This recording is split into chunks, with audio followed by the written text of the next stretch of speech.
अध्यक्ष महोदय,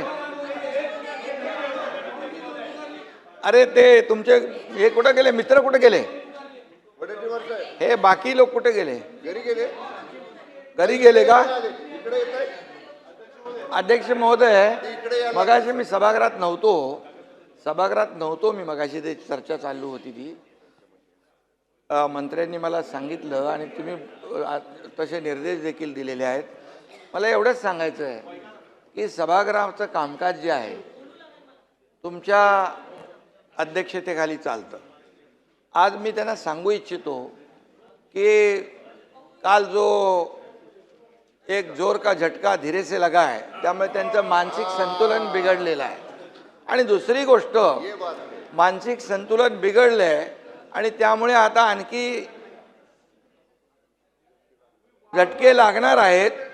अध्यक्ष महोदय, तुम्ही सभागृहाचं कामकाज नियमानुसार चालवता आणि आजपर्यंत तुम्ही दिलेले निर्देश आणि तुमच्या अध्यक्षतेखाली या सगळ्या विरोधी पक्षाला देखील त्यांचे मांडण्यासाठी, प्रश्न मांडण्यासाठी जो काही वेळ देता तो आतापर्यंत कधी विजयभाऊ दिला होता का? आणि दुसरी गोष्ट, राज्यमंत्री असतात, एखाद्या प्रश्नाला, एखाद्या लक्षवेधीला अतिशय व्यवस्थित न्याय मिळाला पाहिजे. म्हणून तुम्ही हे जे काय कामाचं वाटप तुमच्या अध्यक्षतेखाली झालेलं आहे आणि ज्या ज्या वेळेस राज्यमंत्री जेव्हा प्रश्नाचं उत्तर द्यायला कधी त्याच्याकडून अधिक कमी जादा माहिती मिळते त्यावेळेस स्वतः मंत्री असतात, मी स्वतः येतो, मुख्यमंत्री स्वतः येऊन उत्तर देतात आणि त्यामुळे हे कलेक्टिव्ह आमची रिस्पॉन्सिबिलिटी आहे, जबाबदारी आहे.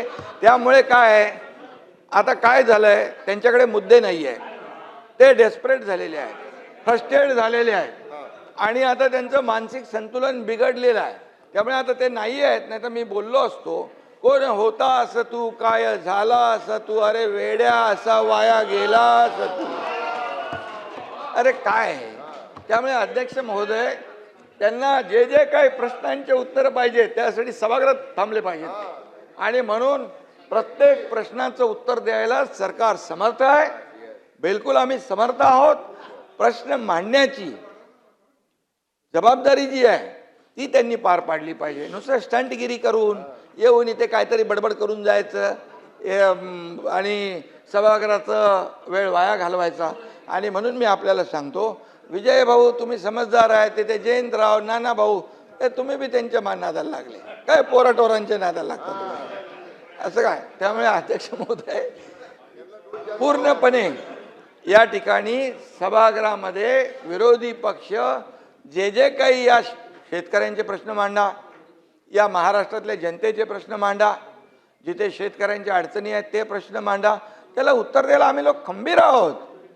सरकार खंबीर आहे. प्रत्येक याला पैसे शेतकऱ्यांना आतापर्यंत, नाना भाऊ, आतापर्यंतच्या इतिहासामध्ये, मी 2.5 वर्ष मुख्यमंत्री होतो, आता देवेंद्रजी काम करता, आतापर्यंतच्या इतिहासात 45,000 कोटी रुपये शेतकऱ्यांना देण्याचं काम केलंय. 15,000 रुपये नुकसान भरपाई. त्यानंतर तुम्हाला सांगतो, पहिलं तुमच्या काळामध्ये NDRFच्या निकषाने पैसे देत होते, आम्ही NDRFच्या दुप्पट केलं, 2 हेक्टरचं 3 हेक्टर केलं. सततच्या पावसाचं नुकसान मिळत नव्हतं ते दिलं. अरे बाबा, गोगलगाईनी केलेलं नुकसान पण मिळत नव्हतं तेही चालू केलं आम्ही. 6,000 रुपये प्रधानमंत्री मोदीजी देतात, 6,000 आपण चालू केले महायुती सरकारने, हे लक्षात ठेवा ना तुम्ही. आणि त्यामुळे काही पैसे नाही दिले, काहीतरी शेतकऱ्यांवर अन्याय केला, हे खोटं नाटक चालणार नाही. महाराष्ट्रातल्या जनतेने दाखवून दिलेलं आहे, जागा तुमची, तुम्हाला बोलत नाही, जागा दाखवून दिलेली आहे. आता ही एकदम अशी होत चालली आहे, अगदी इकडे आता इकडे बाहेर पडतील तिकडे. आणि त्यामुळे मी आपल्याला सांगतो, अध्यक्ष महोदयांचा निर्णय अंतिम असतो. अध्यक्ष महोदयांचा निर्णय चुकीचा, अरे तुम्हाला काय बोलायचा अधिकार आहे? अध्यक्ष महोदय, म्हणजे नियमाने हे सभागृह चालतं, हे सभागृह सार्वभौम आहे, याचं पावित्र्य राखणं आपलं काम आहे. त्यामुळे आम्ही सगळे काय सर्व 19 ते 22 काय होतं तुम्ही लक्षात, तुम्ही होते ना जयंतराव?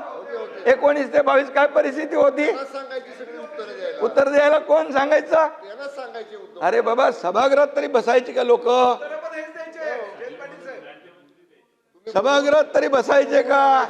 अरे म्हणून मी सांगतो, जरा थोडं मागे वळून बघावं, आत्मपरीक्षण करावं आणि आत्मचिंतन करावं.